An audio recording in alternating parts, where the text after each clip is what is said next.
What do you do when your neighborhood only produces red lights?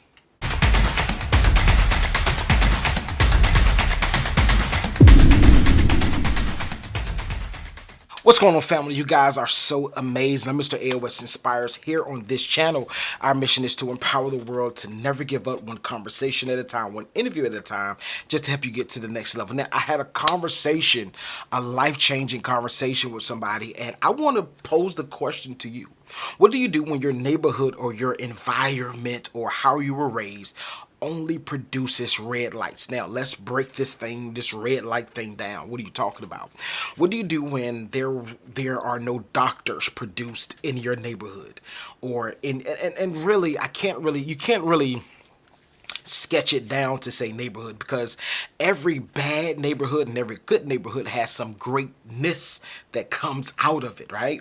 Just like every bad neighborhood, every great neighborhood, good neighborhood has some terrible things come out of it. But what do you do when your neighborhood, or not even neighborhood, let's erase neighborhood.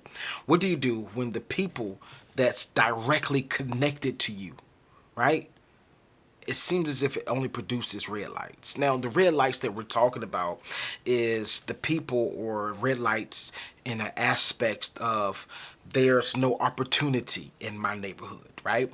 I had a conversation with somebody. It was a life-changing conversation, as I said, and they were saying nobody in my neighborhood has ever did this. Nobody in my neighborhood has ever had this opportunity. Now, when you look at our white counterparts, and it's not about race, but it's the truth, they have a head start. And I'm not just talking about slavery, right? I'm just talking about in life in general. Let me give you one example. There was a story, I can't think of the city, I think it's Oklahoma, where the teacher made the student used the restroom, did a number two, and clogged up the toilet stool. So the teacher, in frustration, white teacher, made the black student stick his hand in the toilet stool to unclog the toilet stool, saying that she had to teach him a lesson.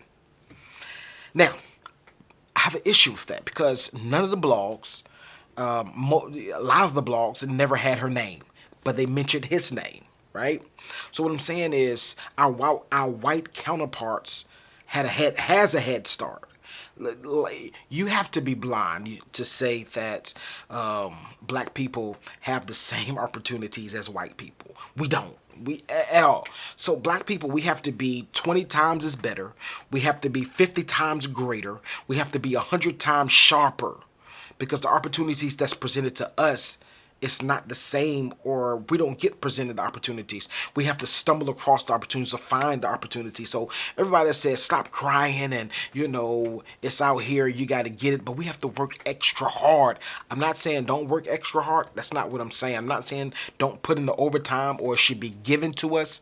But one thing I want to highlight to us, it's not an even playing field. It's not, the playing field is not even at all. So I don't want to even go there. It's not even at all. But what do you do when in your neighborhood or in your scope of touch or your reach only produces red lights? And the red lights is, how do we get out our financial situation? Selling drugs, right? And when you really think about the whole mix of it all, is that I heard Tupac said it. Black people don't own planes. We own planes now, but then we didn't own the type of planes that can go over and get the drugs and bring it back to our neighborhoods. We didn't own that. We don't own that. Even now, we don't.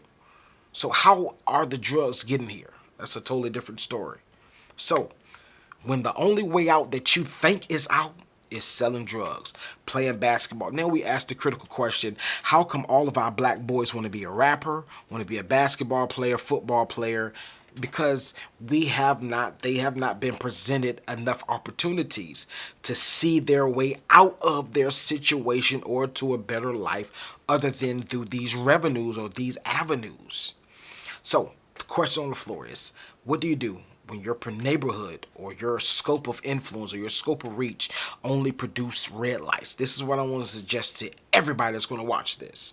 And this is not really geared to no race or no ethnicity. I want to suggest this to everybody. If you in fact want to see a green light, This is what you have to do. You have to go and figure it out for yourself. Stop waiting for an opportunity to come. Go figure it out for yourself. Because now this is great, and I'm done. We're now in the greatest era of our lives. It's the greatest and the worst at the same time. We've never experienced a earthly or worldly pandemic where everything shut down. It's kind of opening up now, but we'll see how it pans out. But we're in a place now where jobs have showed you how they value you.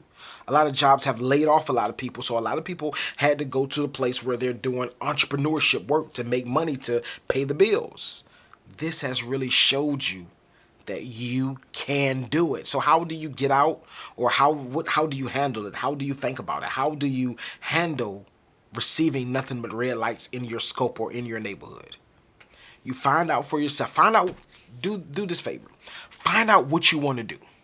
Find out one thing.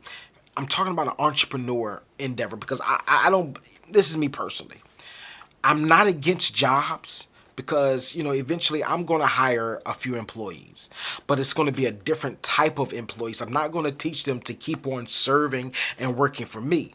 I'm going to teach them to have their own while we partnership together and still make my business thrive, right? And they can make their own business thrive as well. But I want to share this with you. I truly believe in ownership 100%. If you look at all my videos, I believe in nothing but ownership. I believe in trying to own everything because that's the only way that you can be financially empowered. All right, that's for another video. But I want you to think of one thing that you want to do in an entrepreneur aspect, in the entrepreneur realm, that you really want to see happen. You want to flip houses. You want to be an author. You want to be on TV. You want to be on YouTube. Whatever it is that you want to do, think about it and research it. Research it rigorously. I want you to buy books. I want you to invest into you. Don't wait for it to fall into your lap. That's how you turn red lights to green lights in your community.